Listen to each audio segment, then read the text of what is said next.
আসসালামু আলাইকুম। তো গাইস, ছোট্ট একটা ভিডিও নিয়ে আপনাদের মাঝে চলে আসছি। তো গাইস, সবাইকে জুম্মা মোবারক। আজকে যেহেতু শুক্রবার, সবাই নামাজ পড়বেন, আমাদের মুমিন মুসলমান সবার জন্য দোয়া করবেন। তো গাইস, এই যে আমি রান্না বান্না সকালে ঘুমের থেকে উঠে বাট আজকে নাস্তা করি নাই, জাস্ট আমি এক কাপ কফি খেয়েছি। দেন কফি খেয়ে আমি আজকে রান্না করতেছি। আজকে আমি আমার মিস্ত্রি যারা কাজ করতেছে ওনাদেরকে খাওয়াবো, বাট ওনারা দুইজন, আর আমার হেল্পিং হ্যান্ড আছে, আর আমার সিকিউরিটি ভাইয়ারা আছে, তাদেরকে আমি আজকে খাওয়াবো।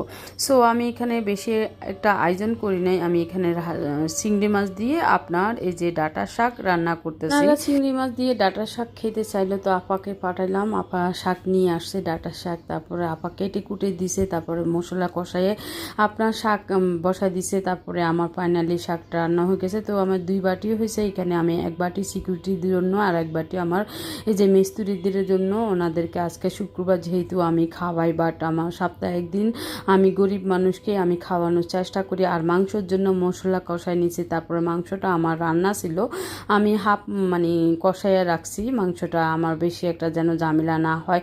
যেহেতু আমার ঘরে এখন কাজ, আমার রান্না বান্না যেন ঝামেলা না হয়। তারপরে মাংসটা আপা দিয়ে দিছে।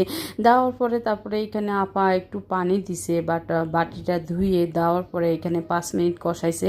কষানোর পরে আপা বলতেছে, আপু আলু দিয়ে দিই। তারপরে আমি বলতেছে হ্যাঁ দিয়ে দাও। আলুটা দিয়ে দিলে কি হয়, মাংস তো এমনি তো কষানো, বাট তাহলে মাংস বেশি সিদ্ধ হয়ে যাবে, আলুটা শক্ত থেকে যাবে। তারপর আলুটা দিয়ে দিছে। আলুটা দেওয়ার পরে দেন আপা কি করছে, একটু নেড়ে টেড়ে দিছে। নেড়ে দেওয়ার পরে তা আমি বলছি ঢাকনা দিয়ে দাও, তো ঢাকনা দিয়ে দিচ্ছে। তারপর 5 মিনিট কষাইছে। 5 মিনিট কষানোর পরে এই যে দেখেন লুকটা কত সুন্দর আসছে, ইয়ামি কালার আসছে। সবাই মাশাল্লাহ বলবেন, আর সবাই আমাদের মুমিন মুসলমান সবাই দোয়া করবেন আজকে শুক্রবার আমার জন্য, আমার ফ্যামিলির জন্য। আর আমার ফ্যামিলিতে গিয়ে একটু আপনারা ঘুরে আসবেন। এই যে আমাদের ফাইনাল লুকটা। তারপরে এখানে পানি দিয়ে দিছি মাংস আর আলুর মধ্যে, পাতলা ঝোল করব যেহেতু শাকেও শুকনা। তারপর ডাল ভর্তা বানিয়েছি, ডাল ভর্তা দেখাতে পারি নাই।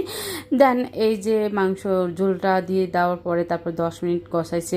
কষানোর পরে তারপরে ভাত বসাই দিছে। এখানে অনেক বড় পাতিলা, আপনারা বলবেন না, আপনারা হাসবেন না, বাট বড় পাতিলা দিলে আমার ঘরের মধ্যে বড় পাতিলা হয় না। তারপরে মাঝে মাঝে আমি যেহেতু গরিব মানুষ খাওয়াই, তাদের জন্য আমি রান্না করি। তারপরে আমার ফাইনালি মাংস রান্না হয়ে গেছে। এখন আমি বাটির মধ্যে নিব, বাট বাটির মধ্যে নিয়ে তারপর আপাকে বলতেছি লবণ হয়েছে কিনা দেখেন। তারপর আপুরা ট্রাই করছে লবণ, বলে কি আপু আপনি অনেক সুন্দরভাবে লবণ টবণ সব কিছু দিতে পারেন, মশলা টশলা সব দিতে পারেন। তারপরে এই যে সিকিউরিটি ভাইদের জন্য ভাততাছি, তারপরে আমার মিস্ত্রিদের জন্য ভাততাছি। তারপরে